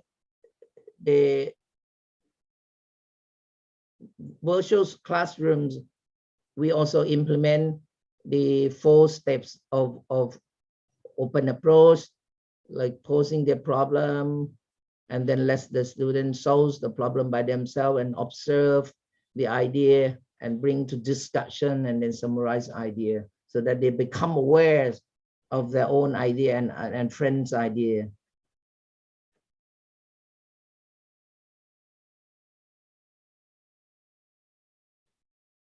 We have been introduced this BLC during the last 2 years. I think I run out of time already. Thanks for your attention.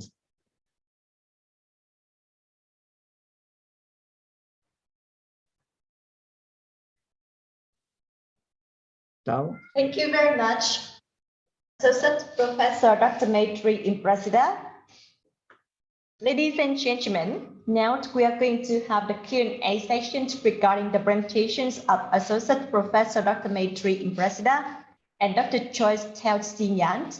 If you have any queries to their presentations, please type them in the chat box. Our team will collect and pass related questions to the respective speakers. Thank you. And now please allow me to share my screen so that our speakers as well as the participants can see the questions.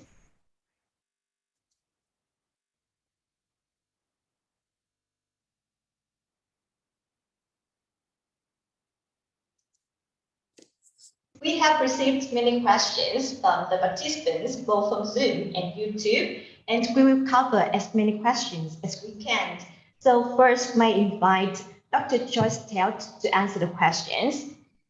Dear Dr. Joyce, participants have the questions for you. The first question is that, are or will higher education institutions be ready to open their campuses with all the support systems required to welcome international students in the post-pandemic period? Even so, is it ethical for universities to take in international students in the short term, as most institutions are still unsure about the staff's grace to operate? So could you please share your ideas about this question? Thank you very much, Ms. Tao. And this is a very important and very interesting question as well from the participant. As I've shared earlier on during my presentation, UBD campus actually has never been closed. Of course, the inbound exchanges were very much affected in the year of 2020. We were not ready to accept any of the inbound students because all the inbound travelers will need to abide by the relevant agencies as well. However, from January 2021, we have accept students in a smaller number, which is only like 10% of the usual number that we normally have. It's just a 10%. So what maybe I would just answer in this way. The first part, what kind of the support system required to welcome the international student in the post-pandemic? In fact, it wasn't easy. So from the time we need to work with international university during the January 2021, from the time we have to liaise with the international university to select the students, which students to come, and then the briefing to brief them, to assist them to get the required documents in order to fly into Brunei Darussalam, and to get the appropriate insurance that covered during the period when they are here. And also the most challenging part, I must say, in 2021 is to also convince that the students have to take the vaccination before they travel. This is for their safety as well. So I must say that is a range of the comprehensive measures our international office, our global affairs office had to prepare. So it was, of course, with the support of the relevant agencies outside UBD and inside UBD as well. We are happy to share the number of the measures and also the checklists and the manuals we have done in case any of the university are interested. So it was very comprehensive, and I must say that it wasn't easy. It was actually more than a 3 months job.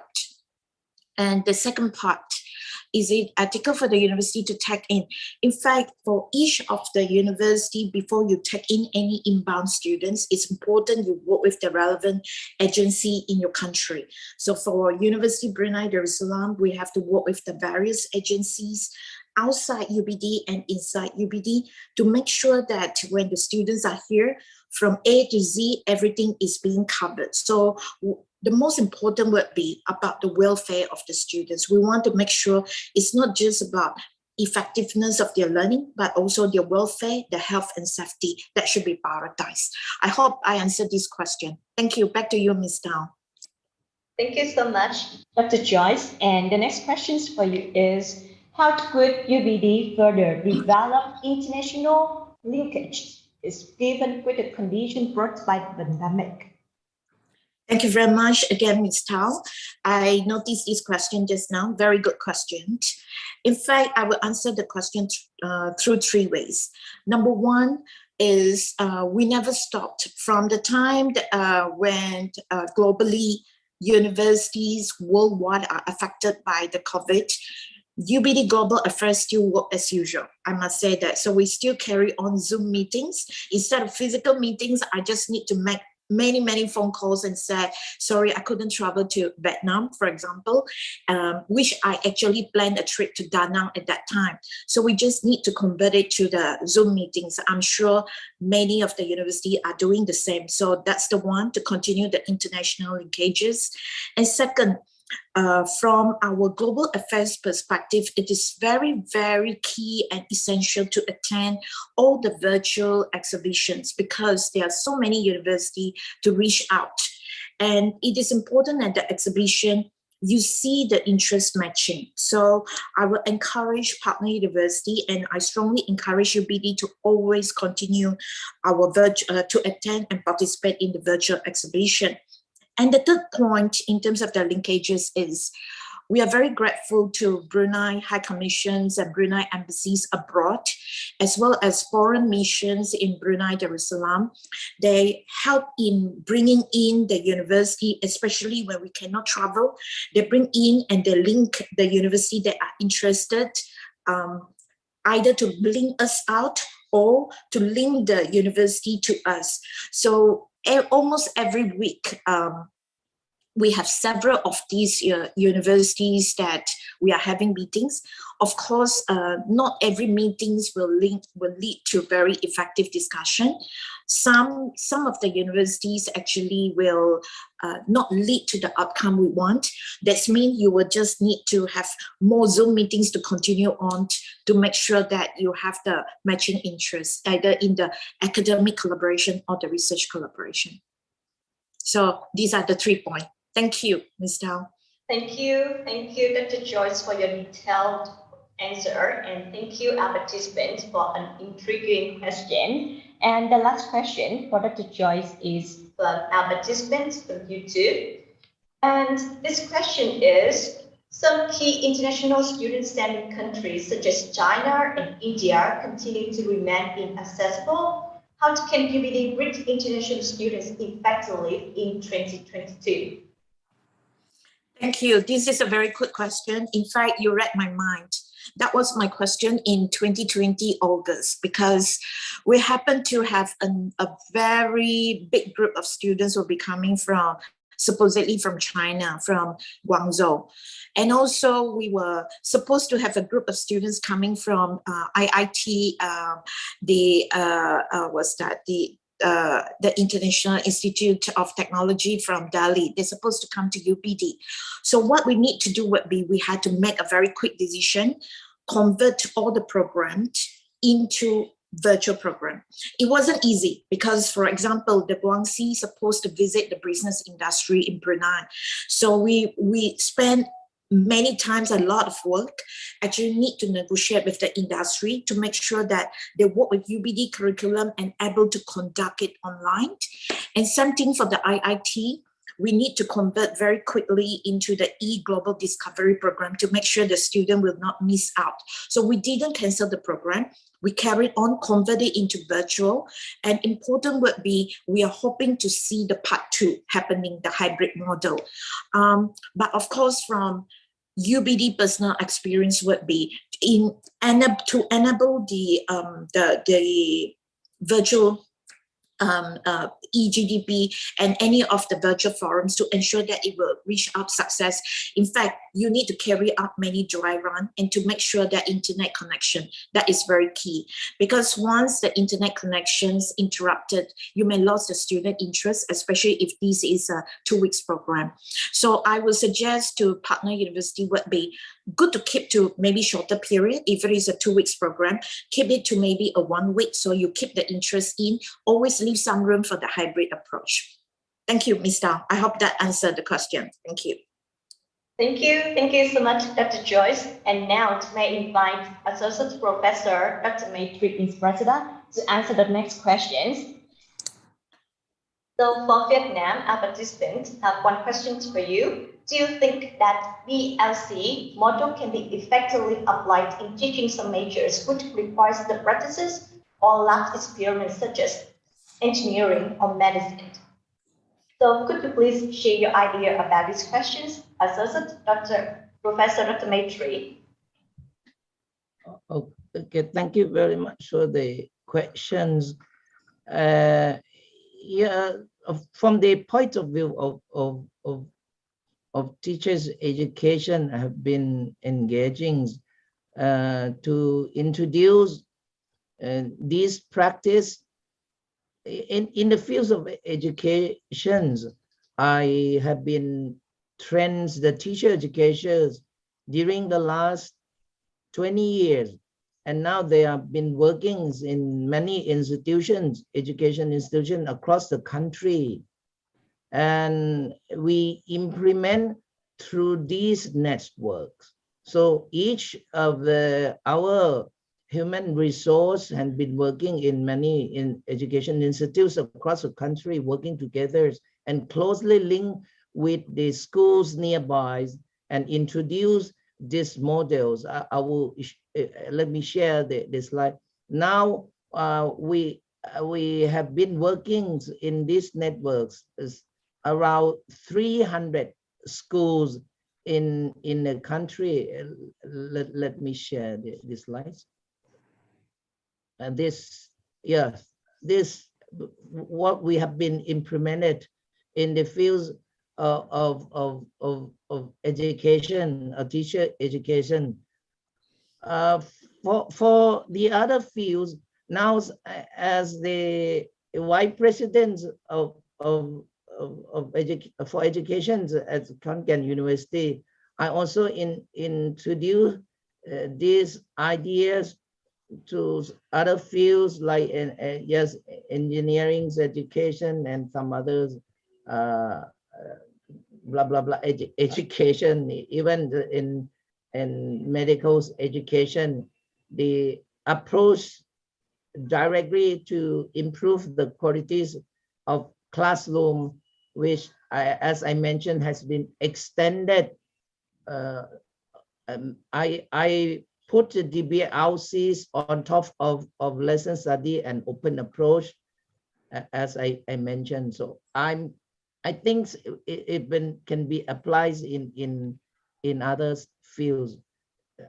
I'm quite not sure if I answered the question, Tao. Yes. Yeah, in the chat box, I can see that our participants are very interested in the PLC model. And one question from the participants in Philippines is that, just think that the PLC model helped the learners to develop and become more creative and to become a critical thinker based on the lesson study. So how effective is this model in Thailand schools? Yes, we can answer the effective model in many dimensions. From the policy point of view, now these models, Thailand Lesson Study Open Approach, on top with the BLC, which is based on the idea of try to link or try to blend between the personalized learning parts of the student and the interaction parts, as I mentioned in it, that the foundation of the model. So in terms of the policy, the basic Office of Education try to expand this idea across the country. We have been funded by the government to run these projects for some small school, like among 800 schools in Thailand. We are the part of introducing these models in the country. So it effective in that sense. But things from the microcosms or the micro perspective, you will see that we directly touch the student idea and then bring it for development in order to develop the students' thinking skill. If we cannot start with the student idea, how we can develop the thinking skill? So that is, I think, very logical in that sense. So I think this part is also another dimension of what we see the effectiveness of this model. And you see that in this sense, even I didn't say anything about the leadership, but you see that a sense of leadership from the classroom is very important. We help the school teacher, the practitioner, bring to the same front line. You see, in these models, we learning together, not just only less the teachers, they do themselves alone, but every agent, like the school teacher, the principal, the supervisor, even I myself as a teacher educator also go to the classroom and use the same model from a various perspective.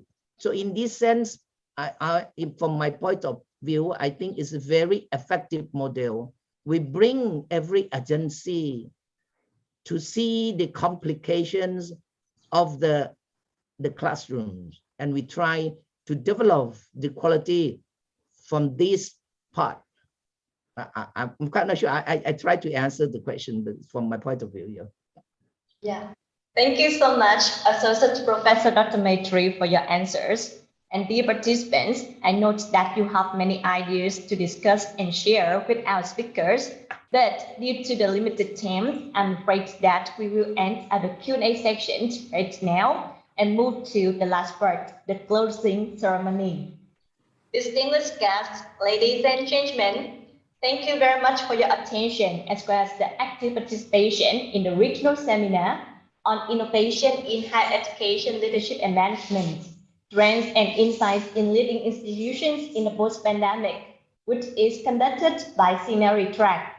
Now, I invite Dr. Hồ Thanh Mỹ Phương, Director of SEAMEO track, to deliver the closing remarks. Thank you very much, MC. Distinguished guest speakers, dear participants, ladies and gentlemen, we are very privileged and fortunate to have the sharing of our four distinguished speakers this morning, who are from different corners of the world, talking with us about innovation in higher education, leadership and management, trends and insights in leading institutions in the post-pandemic. As you see, internationalization, resilience, harmony, online learning are among the key suggested solutions to recover our institutions in the post-COVID-19 pandemic. Examples of good practices, different models for leadership and management, for teaching and learning, interesting Q&A exchanges really deepened our understanding and commitment to the development of our institution in the post-COVID-19 pandemic. I hope that you learn from interesting practices and innovative solutions shared at this seminar this morning. I even hope that you will be able to put them in your action plan in the post-pandemic at your institutions in your own country. On behalf of SEAMEO Track, I'd like to express my special thanks to our four distinguished guest speakers, Dr. Randall Martin, Dr. Howard Young, Associate Professor Dr. Maitri Isprasisa, and Dr. Joyce Teo So Yen for your insightful, practical, and interesting sharing at this seminar. Your presentations are very precious and meaningful for all of us at this time of the pandemic. I'd like to thank all the participants from many countries in Southeast Asia for your interest in this seminar. Thank you also for raising a lot of interesting questions.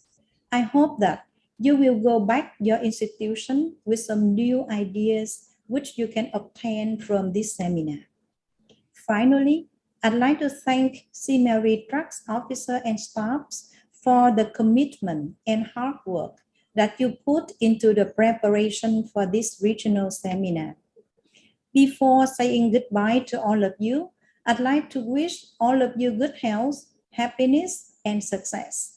I hope to welcome you back to our future professional events again in the near future, hopefully face-to-face in Ho Chi Minh City, Vietnam. Goodbye, everyone, ladies and gentlemen. Take care and see you again soon. Thank you.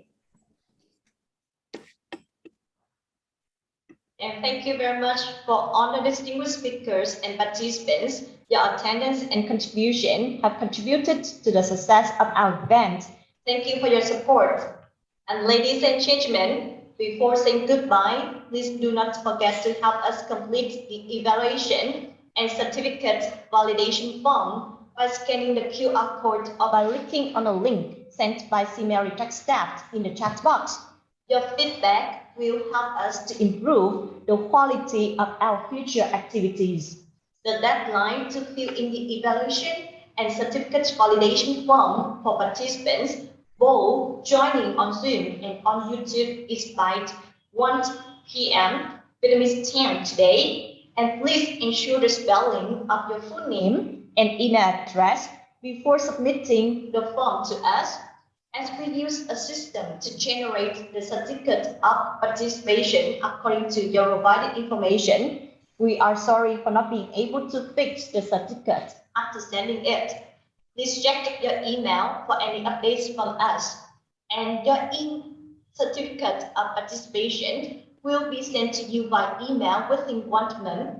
For any inquiries, please feel free to contact us by email. Again, thank you very much everyone for joining us today. Stay safe, goodbye, and hope to see you soon in our future activities.